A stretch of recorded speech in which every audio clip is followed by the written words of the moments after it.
ሰላም ጤና ይስጥልን ውድ አዲስ ንጋት ቤተሰቦች፣ አሁን የደረሰን ሰበር ዜና አለ።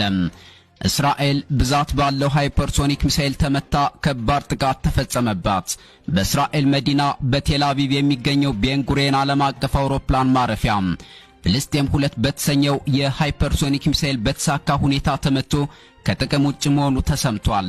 ትናንት አርብ እኩለ ቀን ላይና ምሽቱን ከየመን የተተኮሱ ብዛት ያላቸው ፍልስጤም 2 የተሰኙ ሃይፐርሶኒክ ሚሳኤሎች እስራኤልን የደበደቡ ሲሆን የእስራኤሉ መከታ አይረንዶም ስርዓት መከላከል ባለመቻሉ የአሜሪካን ታድ የተሰኘ ስርዓት በመጠቀም ለመከላከል ሙከራ ሲያደርጉ ሙለው አምሽተዋል።